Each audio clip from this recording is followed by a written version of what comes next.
Pourquoi? Comment? Que faisons-nous ici? Tant de questions existentialistes auxquelles de nombreuses disciplines tentent de répondre. Comme le disait Ludwig Wittgenstein, nous sentons que même si toutes les questions scientifiques possibles avaient reçu une réponse, nos problèmes de vie n'auraient pas encore été abordés.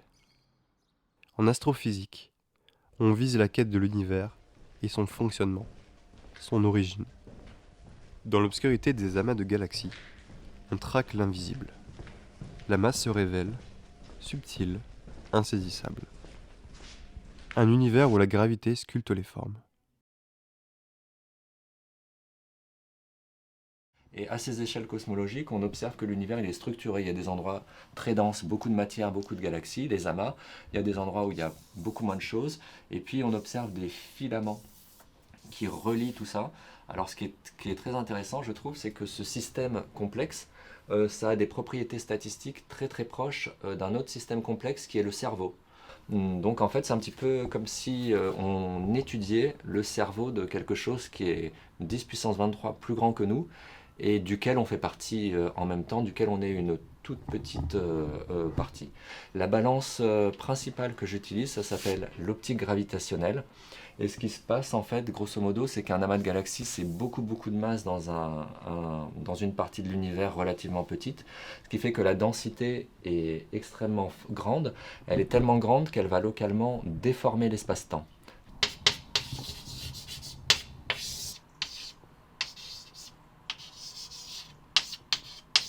Et donc ces amas de galaxies sont tellement denses qu'ils déforment localement l'espace-temps, si bien que des rayons lumineux qui vont passer dans cet amas de galaxies, au lieu de se balader tout droit, en fait, ils vont être déviés. Et déviés à des points tels que la lumière d'une galaxie d'arrière-plan, imaginons que là on a notre télescope, au lieu de voir une image de la galaxie, on va voir plusieurs images de la même galaxie. C'est un phénomène qu'on appelle l'antigravitationnel.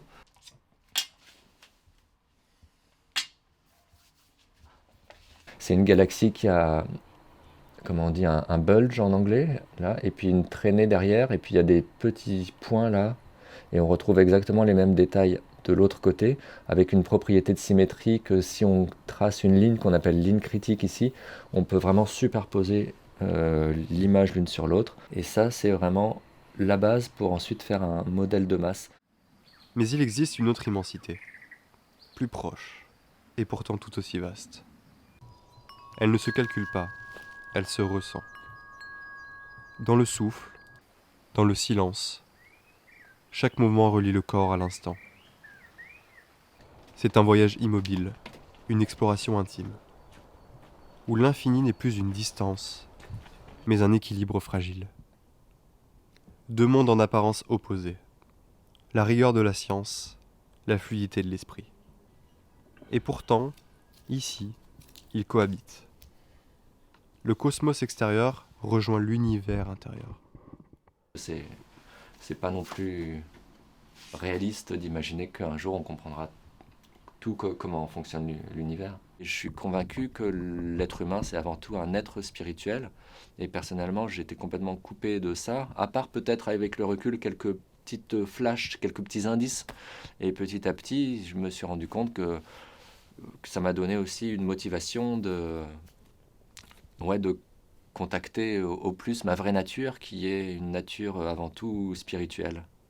D'observer cette dualité, de jouer dans cette dualité, mais de se rendre compte que c'est juste un jeu et qu'au-delà de la dualité, il y a le rassemblement de la dualité, le un. Car comprendre l'infini, c'est apprendre que tout est lié. La matière et l'intangible, le poids et la légèreté, la quête de l'étoile et celle de soi-même. Entre ces deux immensités, un équilibre est possible. Un pont se construit. Là où l'on pensait trouver des opposés, on découvre une harmonie, un langage commun entre le tangible et l'essentiel.